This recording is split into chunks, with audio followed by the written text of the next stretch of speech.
we're going to have a look at pricking out the chillies that we started a while ago now and get them into individual cells. The first true leaves are starting to come through, and I'll show you in a moment what I mean by that. And we are really at the point where we can just start pricking them out. If you want to wait until you have larger plants, then that's absolutely fine. You may also, in that case, want to offer them a very weak seaweed feed or something like that. If they've been in the compost, particularly peat-free compost, for more than 4 weeks, they're going to be running out of nutrients.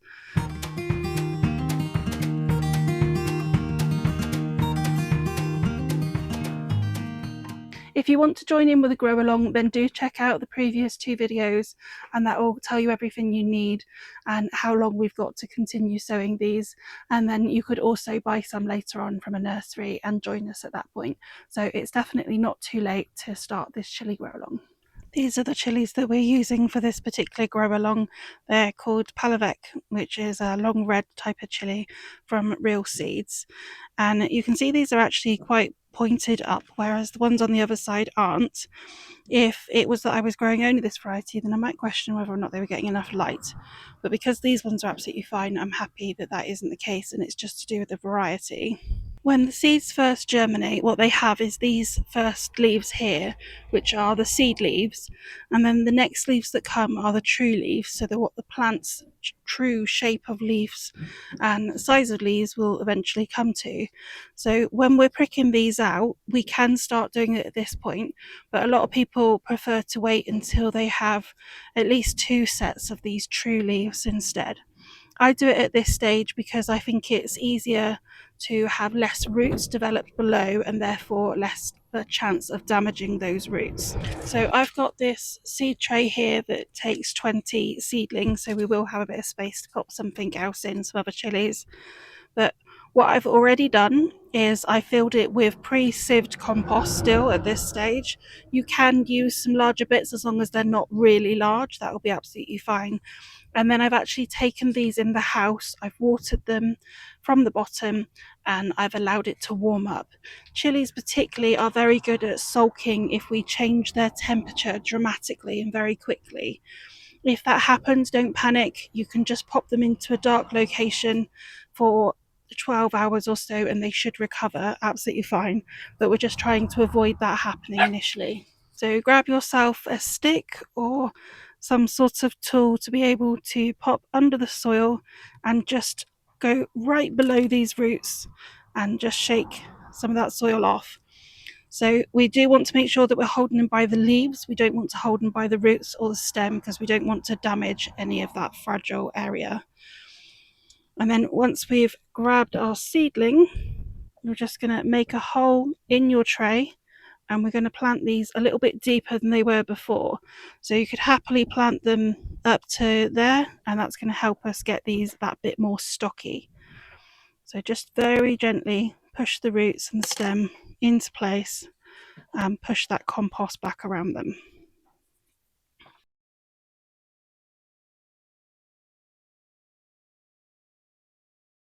And I've got this seedling here that you can see still actually has the seed head on it. So rather than doing anything to break the leaves or anything like that, if you just grab a little bit of spit or a little bit of water and just coat the outside of that seed leaf, then hopefully that will soften up and in the end will open up and fall off. But it's one of the reasons that we are also growing a few more. So if there is a problem with some, we've got some additional ones. This little man has turned up completely where the leaves have not managed to come out of that seed casing at all. I've had a few others that did that and they have corrected themselves. So I'm going to plant it, and once again I'm going to make the top of the seed that little bit wetter just to see whether or not it will recover. But the chances are now that it probably won't. So if I didn't have a space for it in the seed tray, I would be throwing it away right now. But as I have a space, I'm going to pop it in and it will have that little bit longer of a chance to see if it recovers. It's also got less roots, so it is that far behind compared to the others. that's all of them potted up now, and they're likely to stay in here for a good few weeks now. We're going to be keeping an eye on the bottom to see if we can see any roots poking out the bottom, and just making sure that the weight of the tray doesn't get overly light. But we don't want to overwater them. It's better to underwater everything, in my opinion, and just always keep an eye on the weight. The other thing you could do is poke your finger into the soil. If it's damp, then you don't need to water it yet. If it's dry, then it's worth giving it a bit of extra water. These are now going to move back into the house. They're going to go in a area without lights now for around 12 hours, and then they'll go back under grow lights tomorrow, just to give the shock less of a chance to cause us any issues and get them used to being in a new situation. Now we've pricked out all of the chilies in this tray, I've got these perennial onions that are left in here. So these are going to be pricked out and popped into individual soil blocks, and then I will be reusing this compost for other seeds. You could just pop it into your compost bin if you don't want to do that, or you could mix it in with like a pot or something that you're going to be planting things in.